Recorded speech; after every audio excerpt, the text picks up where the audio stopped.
네, 은혜와 평강이 넘치기를 빕니다. 주연보다 빛나는 조연이라는 말이 있죠. 영화나 드라마의 주연이 주인공으로서 전체 스토리를 이끌어 가는데 가끔씩 아주 그 조연의 역할이 빛날 때가 있습니다. 그렇다고 해서 그 조연이 뭐 주연을 방해한다든지 그런 것이 아니죠. 자기만 튀는 게 아닙니다. 그러면 영화 망치죠. 이 주연의 역할이 잘 드러나도록 하면서 전체 그 드라마나 영화의 주제가 부각되도록 그렇게 해서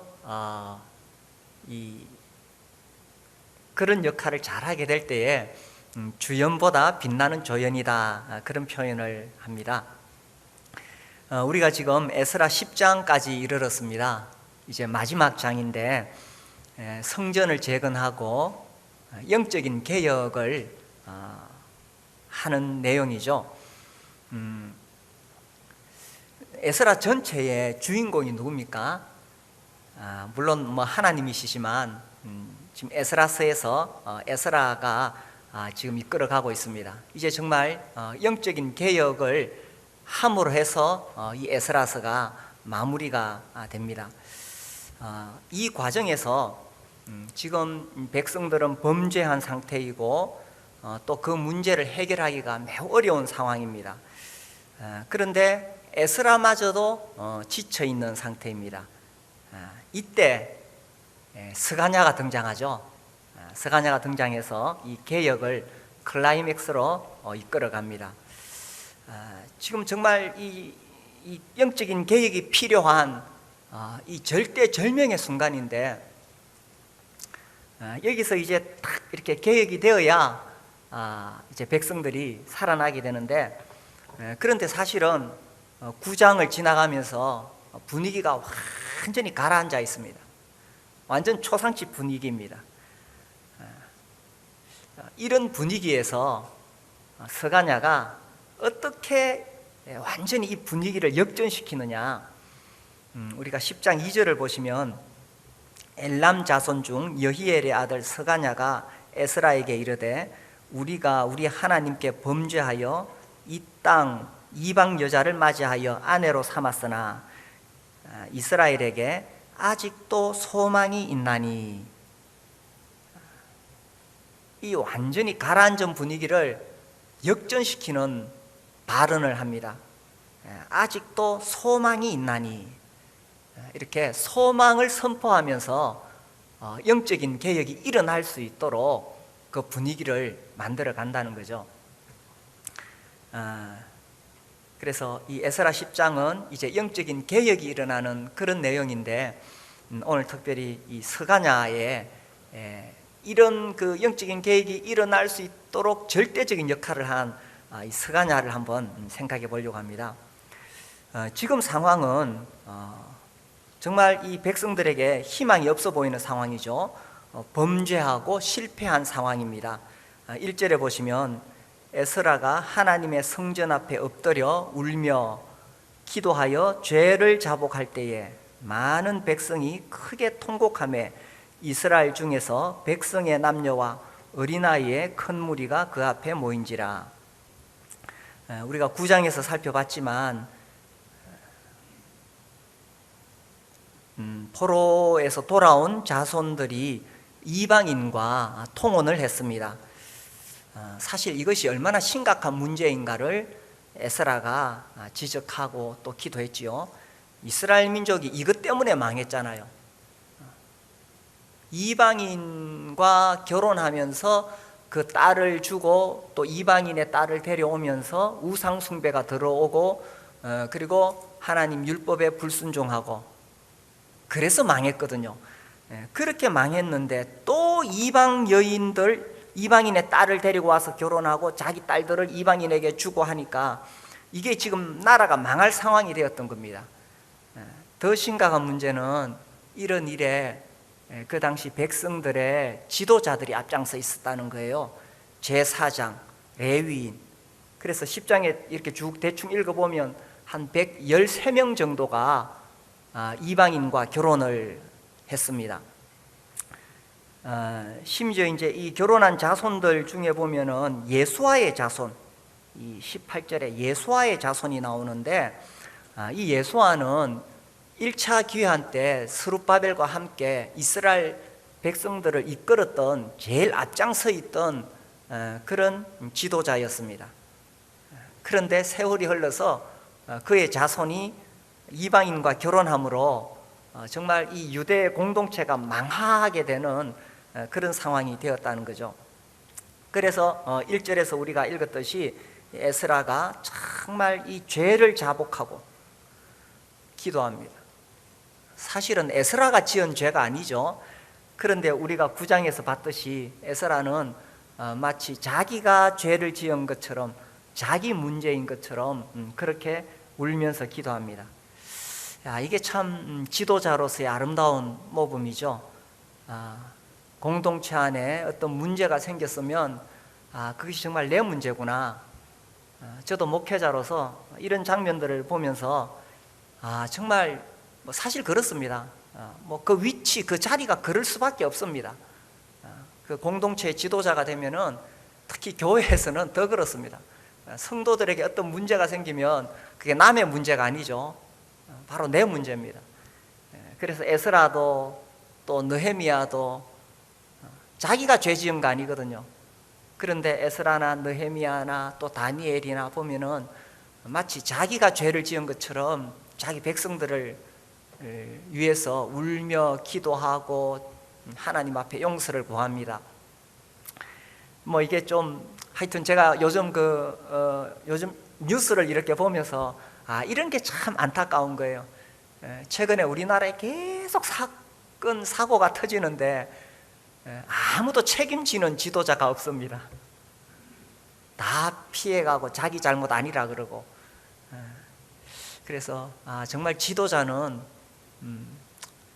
자기가 섬기는 공동체에 일어나는 문제가 너가 잘못해서 너가 문제자냐, 이게 아니라 정말 자기 책임으로 지는 그런 사람이 지도자겠죠. 저도 이런 걸 보면서 이게 정말 목회자로서의 역할이구나, 또 책임이구나, 그런 걸 느끼게 됩니다. 그래서 에스라가 이렇게 울고 기도하고 죄를 자복할 때에 1절에 나오는 대로 많은 백성이 크게 통곡하며, 이게 정말 지도자가 앞장서서 엎드리고 회개하니까 그 간절한 마음이 백성들에게 전달이 되었습니다.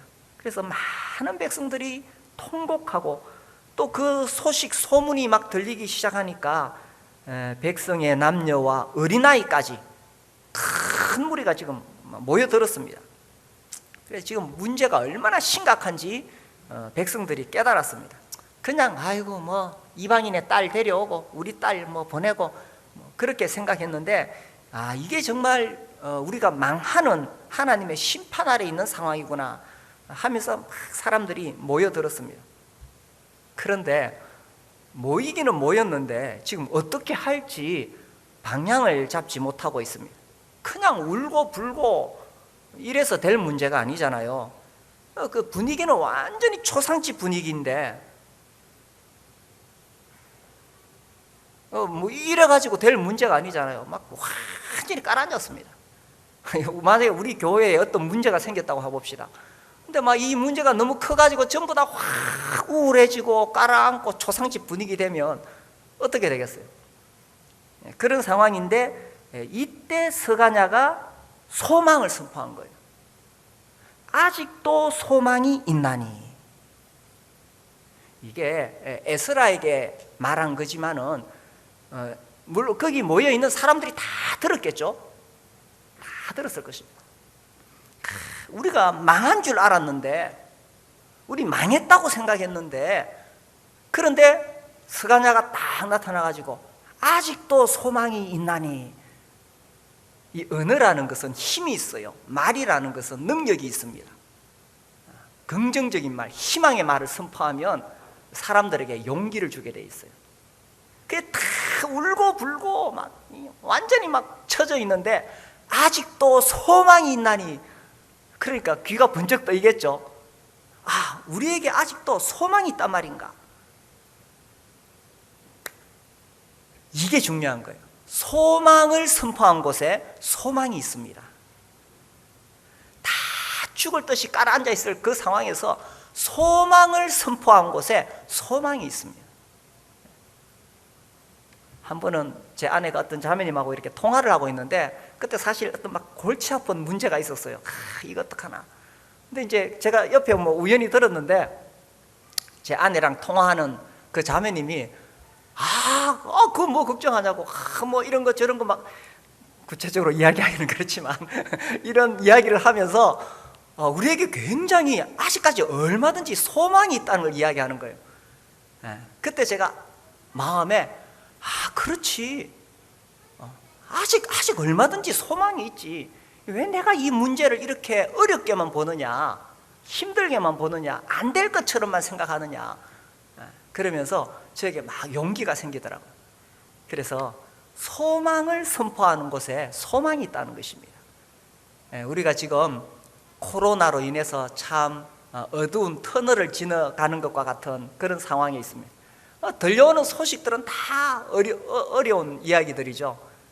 그래서 이러한 때에 우리도 이 스가냐처럼 아직도 소망이 있다고 선포하는 것입니다. 아직 우리 완전히 망한 거 아니잖아요.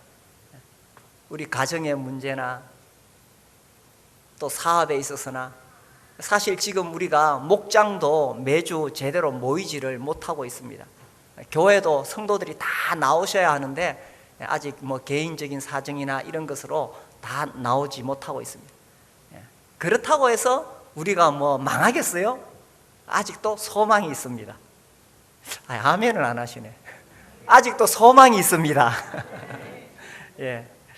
그래서 비록 범죄하고 실패하고 분위기는 완전히 초상집 분위기지만 스가냐가 딱 일어나서 선포하잖아요.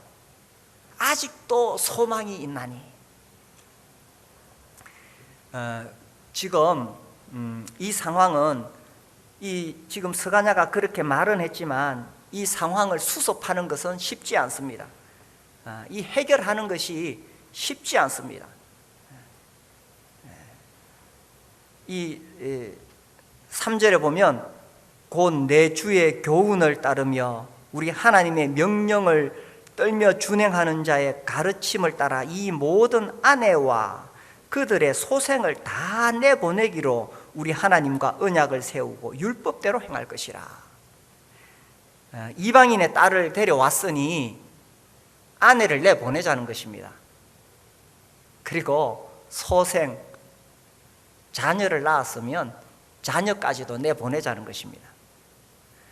이게 지금 보통 일이 아닙니다. 뭐 어디 가가지고 강도질을 해서 불법 약탈해서 뭐 물건을 가져왔으면 물건을 돌려주는 것은 뭐 그렇게 힘들지 않아요. 그런데 지금 이방인 데려와서 결혼을 했잖아. 이 부부의 정을 어떻게 쉽게 끊을 수 있겠어요? 거기다가 자녀까지 낳았으면 이 혈육의 정을 어떻게 끊을 수가 있겠어요? 이 해결이 지금 쉬운 문제가 아닙니다. 그러나 이 문제를 완전히 해결하려면은 이방인들을 내보내야 되는 겁니다. 이혼해야 되는 거예요. 물론 고린도전서에 이혼하지 말라고 분명히 성경에 말씀하고 있죠. 그때 상황과 여기 상황은 다릅니다. 지금 이혼하면 안 되죠. 그러나 여기 이 당시에는 그 이스라엘의 그 혈통을 보존하기 위해서, 그들의 정체성을 보존하기 위해서 그때는 이방인과 결혼을 하면 안 되는 거죠. 그래서 그들을 내보내야 되는 그런 상황입니다. 그래서 참 정말 이 가족의 정을 끊는다는 건 이건 쉬운 일이 아니고 또 현실적인 문제도 있습니다. 그냥 뭐 내보내면 되겠어요? 그 아내와 자식들이 먹고 살 수 있도록 다 이렇게 마련해 줘야 되잖아요. 위자료를 줘야 되잖아요. 거기다가 아마 이런 결혼에는 틀림없이 그 이방인들의 어떤 그 가문과 연결이 돼 있을 겁니다. 그래서 그들이 이렇게 결혼 일종의 동맹이거든요. 이방인의 그 토착 세력과 결혼 동맹이기 때문에 그쪽 집안에도 적절한 위자료가 주어져야 되는 상황입니다. 그래야 이 마무리가 잘 됩니다. 그래서 현실적으로도 여러 가지 많은 어려움을 겪고 있습니다. 그래도 완전히 이 문제를 수습하려면 그 길밖에 없습니다. 이때 스가냐가 나타나서 이렇게 이야기했는 거예요. 먼저는 소망을 선포하면서 아직도 소망이 있나니 우리가 말씀대로 한번 해보자는 것입니다. 아직도 소망이 있다. 비록 어렵고 힘들지만 지금 이거 쉬운 일 아니죠. 어렵고 힘들지만 지금이라도 우리 하나님의 말씀대로 해보자는 겁니다. 아직 소망이 있다는 거예요. 그래서 이 소망을 선포하면서 에스라에게 지금 말하고 있지만 사실은 백성들도 다 듣고 있는 거예요. 그래서 에스라와 백성들을 격려한, 우리가 아직 안 망했을 때 지금이라도 우리 하나님과 언약을 세우자, 이렇게 분위기를 만들어가는 겁니다. 사실 이것은 에스라가 할 수 있는 일이 아닙니다. 에스라가 지금 지도력을 가지고 있잖아요. 그가 이 페르시아에서 올라올 때에 행정권도 가지고 있고 사법권도 가지고 있습니다. 그러나 그렇다고 해서 강압적으로 이 일을 처리할 수는 없습니다. 틀림없이 그 중에 또 반발하는 사람이 나타나거든요. 아무리 그것이 말씀대로 하는 거고 옳은 일이라도 꼭 사람들 중에는 뭐 좀 하자 그러면 반발하는 사람이 있어요. 그런데 그 사람이 이렇게 막 부정적인 이야기를 하고 분위기를 만들어가면 에스라가 강압적으로 할 수 있는 게 아닙니다. 아니 어떻게 혈육의 정을 끊을 수가 있어요? 아니 어떻게 같이 사는 아내를, 아무리 이방인이라고 하지만 그 아내를 어떻게 내보낼 수가 있겠어요? 그래서 강압적으로 할 수 있는 것이 아니고 정말 자발적으로 뭔가 이루어져야 됩니다. 여기에 이 스가냐가 등장했는 거예요. 이게 지금 주연보다 빛나는 조연의 역할인 것입니다. 그래서 에스라와 백성들 사이 그 중간에서 아직 소망이 있다, 우리가 지금이라도 말씀대로 해보자 하면서 동기를 막 이렇게 불어넣는 거예요. 그리고 그렇게 해보자고 막 힘을, 동력을 부어넣는 거예요. 이거 에스라가 할 수 있는 게 아닙니다. 앞에 서가지고 에스라 이렇게 하자 하고 가면은 그렇게 해서 될 문제가 아니에요. 그래서 이 중간에서 에스라와 백성들 이 중간에서 이 스가냐가 정말 중요한 역할을 잘 해가지고 힘들어도 한번 해보자. 우리 이렇게 망할 수 있는 게 아니지 않느냐. 그래서 먼저는 소망을 선포하고 아직 소망이 있다, 우리가 말씀대로 하면 된다, 이렇게 이 문제를 풀어가는 것입니다. 그래서 우리도 사실 여러 가지 어려운 상황들이 우리에게 닥쳐오고 있잖아요. 그때 우리가 정말 초상집 분위기 될 수 있습니다. 여기처럼 이제 망한 것처럼 힘이 빠지고 더 어떻게 뭘 어디서 어떻게 해야 될지 모르는 상황이 될 수도 있습니다. 그때 정말 이런 스가냐와 같은 사람이 필요하죠, 그죠? 가정에서도, 목장에서도, 교회에서도, 직장에서도 이렇게 용기를 주고 격려하고, 우리가 한번 지금이라도 말씀대로 한번 해보자, 이렇게 용기를 주는 그런 스가냐와 같은 사람이 되시기를 바랍니다. 자, 그 다음에 또 중요한 심각한 문제는 우리가 1절에서 봤지만 에스라마저 지금 지쳐가지고 쓰러져 있는 거예요. 이 사실 9장에 보니까 에스라가 그 이야기를 들었을 때 너무 충격을 받았어요. 아니, 우리가 지금 페르시아에 그 다 정착하고 잘 살고 있다가 이 황폐한 예루살렘에 올라온 이유가 뭔데? 하나님 잘 섬겨보자고 올라왔는데, 우리가 성전 재건하고 예배 드리자고 올라왔는데, 여기서 정말 하나님의 그 언약 공동체를 세워보자고 올라왔는데, 그런데 이방인하고 결혼을 했다. 너무 충격을 받았어요. 그래서 에스라가 겉옷을 찢고 속옷을 찢고 머리털을 뜯고 수염을 근데 머리털이 뜯어집니까? 수염이 잘 뜯어집니까? 얼마나 답답했으면 머리털을 뜯고 수염을 뜯었다고 되어 있겠어요, 그죠? 그리고 이제 하나님 앞에서 참 기가 막혀가지고 어째 이런 일이 있을 수 있을까 하면서 이제 엎드려서 구장에 기도를 했잖아요. 하나님, 참 이거 다 우리가 잘못했습니다. 그래서 우리가 심판받았는데 그나마 하나님이 잠시 우리에게 기회를 주셔서 우리가 페르시아에서 이렇게 올라왔는데 또 이런 죄를 지었습니다.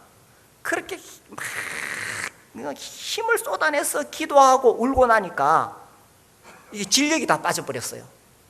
그리고 너무 황당한 상황이니까 이 충격이 너무 크다 보니까 기운이 그냥 싹 다 쇠해져 버렸는 거예요. 지금 이 에스라가 지도자로서 뭔가 지금 해야 되잖아요. 그런데 이 리더가 완전히 진이 빠져가지고 엎드려가지고 울고만 있어요. 그리고 자기도 뭐 어떻게 해야 될지를 모르겠는 거라. 아니, 자기가 행정권도 있고 사법권도 있지만 이걸 강압적으로 어떻게 이끌어가서 될 문제가 아니라는 것을 자기도 잘 알았거든요.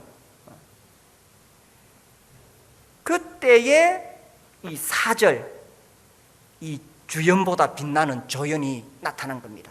4절, 우리 마스크를 끼고 있지만 같이 한번 읽어볼까요? 시작. 이는 당신이 주장할 일이니 일어나소서, 우리가 도우리니 힘써 행하소서 하니라. 야, 이게 정말 스가냐가 얼마나 중요한 역할을 했느냐 하는 것입니다. 에스라는 완전히 지금 퍼져 있는데, 그렇다고 자기가 뭐 권력으로 어떻게 할 수도 없어서 지쳐 있는데, 그때 이 스가냐가 용기를 주고 격려를 하는 거예요. 이는 당신이 주장할 일이니 일어나소서, 우리가 도우리니 힘써 행하소서. 제가 이 세 번역을 읽다 보니까 여기에 또 더 표현이 잘 돼 있어요. 세 번역에는 이렇게 돼 있습니다. 그러므로 이제 일어나십시오. 이 모든 일은 제사장님이 맡아서 하셔야 합니다. 우리가 제사장님을 도와드리겠습니다. 용기 있게 밀고 나가십시오. 야, 이 말을 들었을 때에 에스라가 얼마나 격려가 되었겠어요, 그죠? 얼마나 용기를 얻게 되었겠어요. 얼마나 용기를 얻게 되었어요. 자기가 어떻게 나서서 했을 때 문제가 생길 수도 있는데 스가냐가 쫙 처리한 다음에 그 다음에 자기를 용기를 주고 격려하고, 그죠? 그래서 5절에 보면 이에 에스라가 일어나 이렇게 나오는 겁니다. 이에 에스라가 일어나. 이 스가냐의 이 격려를 듣고 그때 이 에스라가 일어나게 되었던 것입니다. 스가냐는 분별력이 분명했어요. 지도자를 일으켜야 공동체가 산다는 겁니다. 사탄은 이걸 알아요. 지도자가 넘어져야 공동체가 망한다, 이걸 알아요. 그래서 직장에서나 가정에서나 목장에서나 교회에서나 어디에서나 원리는 다 똑같습니다. 어쨌든 지도자를 넘어뜨리면 공동체가 다 망하고 지도자를 일으키면 다 사는 거예요. 지금 에스라가 그 리더로서 지금 이래 엎어져 있으면 됩니까? 사람들이 저 자꾸 엎어져 있으면 뭐하냐, 좀 일어나서 뭔가를 해야 되지, 이래가지고 어떻게 하냐 하고 그를 비난할 수 있습니다. 정죄할 수 있습니다. 또 에스라 이렇게 해라 저렇게 해라 가르칠 수 있습니다. 사람들은 남들을 가르치기를 좋아하죠. 그런데 서가냐는 어떻게 했습니까? 일어나소서, 우리가 도우리니 힘써 행하소서, 이렇게 용기를 주고 격려를 했다는 겁니다. 그래서 우리는 다 어디서나 이렇게 공동체가 형성되어서 그렇게 살아가죠. 직장이든지 가정이든지. 그 왜 전에 그런 노래 있었잖아요. 그 자녀들이 나와서 부르는 노래, 아빠 힘내세요 우리가 있잖아요. 진짜 아빠가 그 노래 들으면 얼마나 용기가 나겠어요. 이 가정이, 그죠? 가장으로서 그 가정을 이끌어 갈 때에 그 어깨에 쥐고 있는 짐을 누가 다 이해할 수가 있겠어요. 그런데 자녀들이 아빠 힘내세요. 그 음악가들 중에 대타로 데뷔한 사람들이 많이 있습니다. 뭐 어떤 지휘자, 그 사람이 갑자기 못 오게 돼가지고 대타로 나가가지고 지휘했는데 있죠, 그죠? 그런 지휘자. 또 그 성악가 중에도 있죠. 파바로티 아시죠? 오 솔레미요. 파바로티. 이 사람도 그날 이제 그 사실은 공연을 하기로 된 그 성악가가 비행기가 연착이 되었는 거예요. 비행기가 연착되어 가지고 이제 사람들이 다 기다리고 있는데 얼마나 황당하겠어요? 그래서 이제 그 주최 측에서 죄송하다고, 대신에 지금 떠오르는 신인이 있는데 그 신인이 대신 이 시간에 공연을 하겠습니다. 그래서 이제 나와서 파바로티가 노래를 불렀는데, 이 사람들이 이런 게 있어요. 유명세라는 게 있어요. 아무리 잘 불러도 자기가 기대했던 사람이 아니니까 그냥 노래 끝나면 다 박수를 치잖아요. 근데 아무도 박수를 안 쳐. 분위기가 썰렁해요. 쫙 깔아앉았어. 그러니까 이제 이 파바로티도 지금 뭐 얼마나 어색하겠어요. 그런데 저 뒤에서 누군가 외쳤어요. 아빠 정말 최고예요.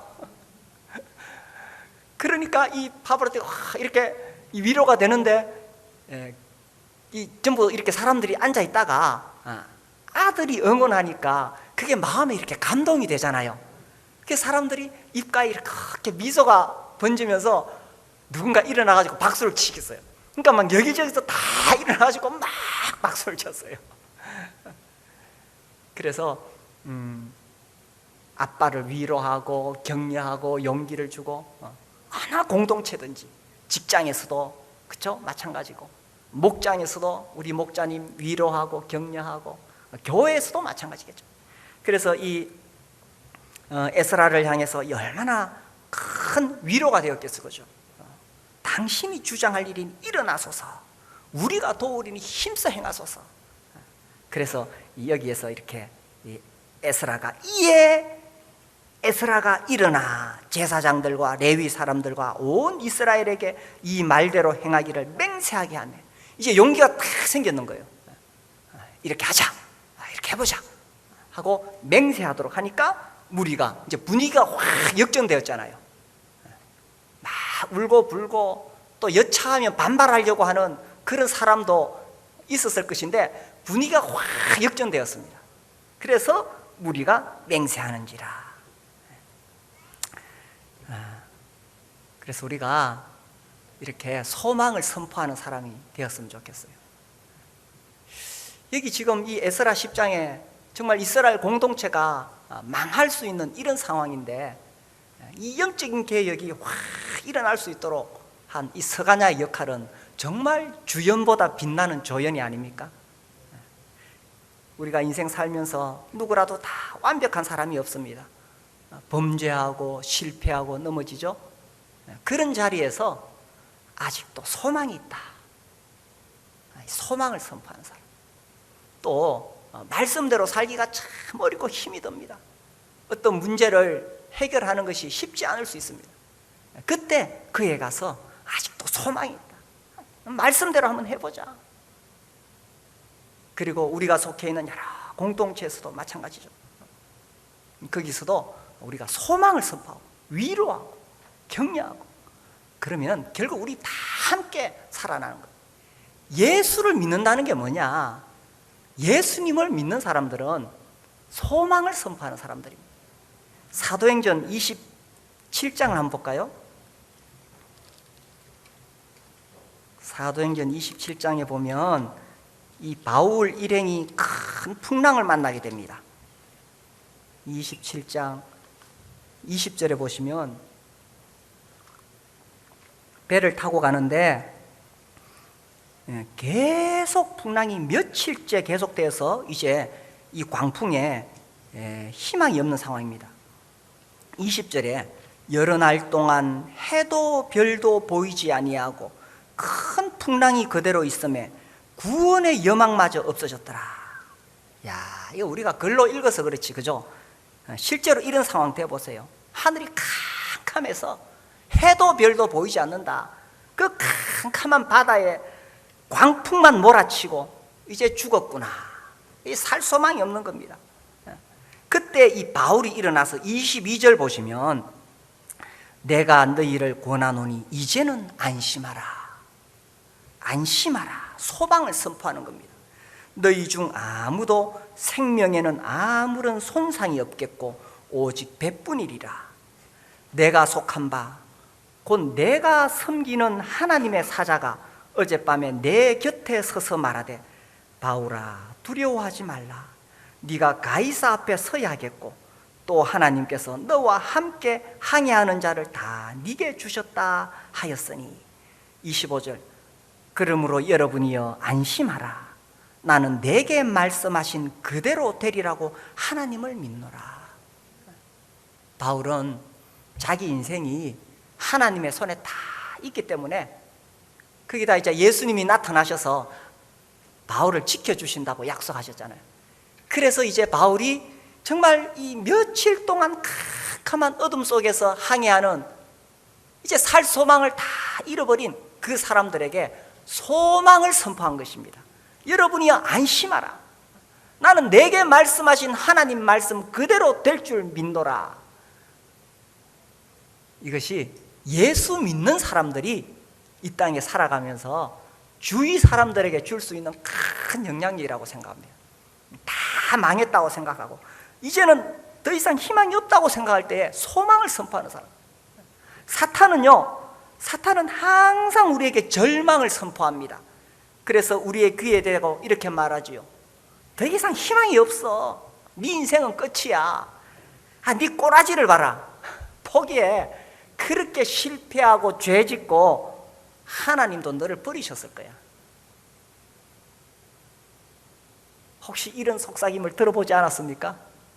우리가 살다가 어렵고 힘들고 실패하고 넘어졌을 때에 꼭 사탄이 와가지고 네 인생 별 볼 일 없어. 그게 네 인생이야. 사탄이 꼭 그렇게 부정적인 이야기를 합니다. 그러나 하나님은 항상 소망을 선포하시는 분이십니다. 네가 얼마나 힘든지 내가 안다. 네가 비록 실패하고 넘어졌지만 아직도 소망이 있다.